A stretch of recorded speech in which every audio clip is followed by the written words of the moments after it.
غزل کا مطلع۔ غزل کے پہلے شعر کو کہتے ہیں مطلع، اور میں نے آپ کو بتایا کہ اس مطلع جو ہے وہ قافیہ اور ردیف پر مشتمل ہونا چاہیے۔ قافیہ کا مطلب ہے کہ ملتے جلتے الفاظ، اور ردیف کا معنی ہے کہ ایک جیسے الفاظ۔ مطلع ہے جس سر کو غرور آج ہے، جس سر کو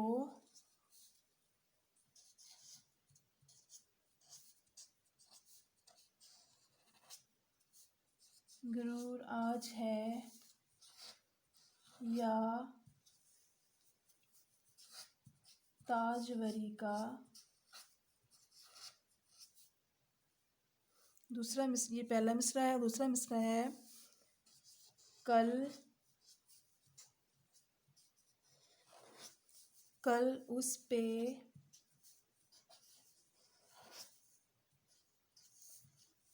پہ یہی شور ہے، پھر نوحہ گری کا۔ مطلع کی مشکل الفاظ کے معنی ہے سر، یہاں سر سے مراد لیا گیا ہے شخص۔ غرور کا معنی ہے تکبر، یا کا معنی یہاں، تاجوری کا معنی ہے بادشاہت، شور کا معنی ہے ہنگامہ، نوحہ گری کا معنی ہے ماتم کرنا، رونا پیٹنا۔ اب یہ الفاظ معنی تھے۔ اب مطلع کا مفہوم۔ مطلع کا مفہوم کے حوالے سے جیسے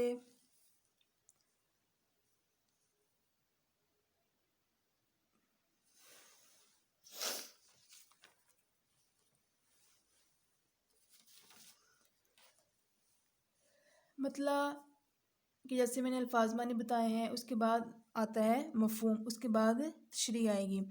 مفہوم ہے اس مطلع کا، اگر آج کسی انسان کو بادشاہت کا غرور ہے تو اسے اس بات کا علم ہونا چاہیے کہ کل یہاں اس کی موت پر ماتم اور رونے پیٹنے کا شور ہوگا۔ اب آتے ہیں تشریح پر۔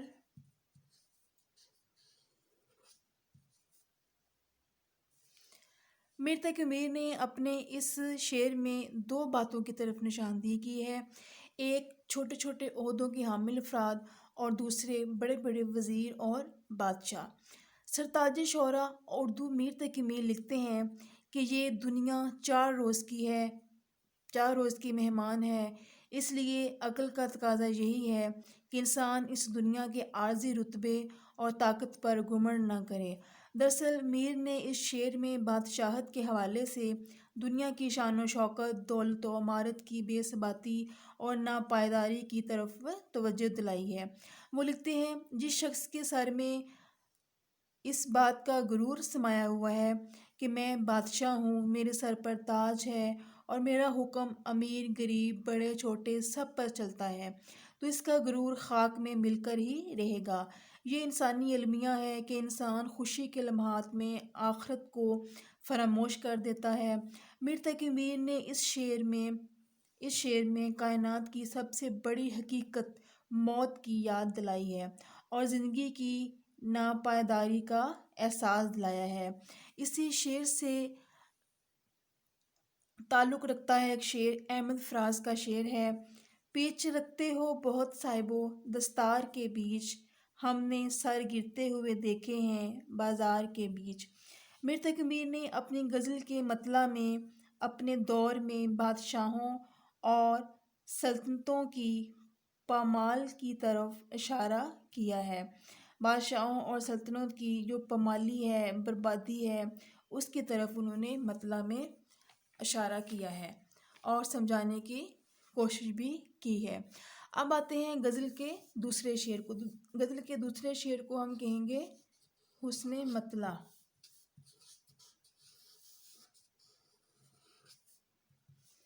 حسن مطلع ہے آفاق کی منزل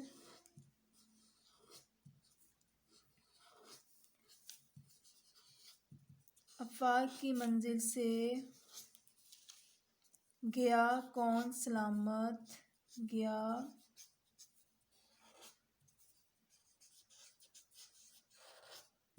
کون سلامت،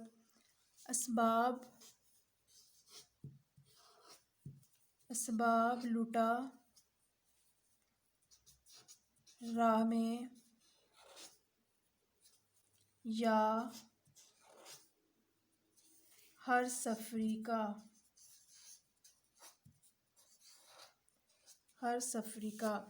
یہاں پر حسن مطلع کے اندر جو مشکل الفاظ کے معنی آئے ہیں، افاق کا معنی ہے کائنات اور دنیا، افاق افقی جمع ہے۔ اسباب کا معنی ہے جمع پونجی، سامان، ساز و سامان، اور یا سے مراد ہے یہاں، اور سفری کا معنی ہے مسافر، سفر کرنے والا۔ یہاں پر سفر کرنے والا سے مراد لیا گیا ہے کہ جو موت کا سفر ہوتا ہے۔ اس کے بعد ہے مفہوم،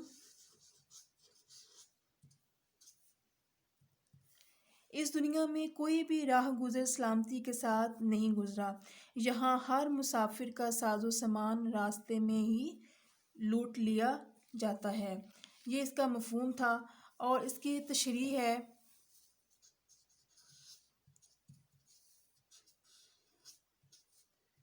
حسن مطلع کی تشریح ہے۔ قرآن مجید میں اللہ تعالیٰ کا ارشاد ہے، بسم اللہ الرحمن الرحیم، کلُّ نفس ذائقۃ الموت، ہر نفس نے موت کا ذائقہ چکھنا ہے۔ موت کائنات کی سب سے بڑی سچائی ہے، ہر انسان نے مرنا ہے۔ اس فانی انسان کو اللہ تعالیٰ نے جس مقصد کے لیے بھیجا ہے، اس کا ذکر قرآن پاک میں یوں آیا ہے، بسم اللہ الرحمن الرحیم، وما خلقت الجن والانس الا لیعبدون، اور میں نے جن اور انسان کو اپنی عبادت ہی کے لیے پیدا کیا ہے۔ یہاں افسوس کا مقام ہے کہ انسان دنیا کی رنگینیوں میں کھو کر مقصد حیات بھول گیا ہے، اور اگلی منزلوں کا خیال ہی گم کر کے بیٹھا ہے۔ حتیٰ کہ جب اسے موت آتی ہے تو اگلی منزل کے لیے اس کے پاس زیادہ راہ نہیں ہوتا۔ تب اسے اپنی غلطیوں کا احساس ہوتا ہے، مگر اس وقت افسوس کرنے کا کوئی فائدہ نہیں ہوتا، کیونکہ گزرا ہوا وقت اور کمان سے نکلا ہوا تیر کبھی واپس نہیں آتے۔ اسی حوالے سے نذیر اکبر آبادی کہتے ہیں، جس کام کو تو دنیا میں آیا تھا نذیر، خانہ خراب تجھ سے وہی کام رہ گیا۔ دنیا فانی ہے، یہاں حسن مطلع سے مراد جو بات نکلتی ہے کہ دنیا فانی ہے، یہاں کسی بھی چیز کو بقا نہیں ہے، کسی چیز نے سلامت نہیں رہنا۔ اس دنیا کی مثال ایک مسافر خانے کی سی ہے، اور انسان کی مثال ایک مسافر کی۔ مرتق امیر کہتے ہیں، موت کے وقت انسان کا سارا مال و اسباب یہیں راہ میں لوٹ لیا جاتا ہے، اور اس کو بے سر و سامانی کے عالم میں اس دنیا فانی سے رخصت کر دیا جاتا ہے۔ شاعر سوال کرتے ہوئے کہتے ہیں، مجھے اس شخص کا نام بتا دیجئے جو اس دنیا فانی سے اپنا مال و اسباب لے کر دوسری دنیا میں گیا ہو۔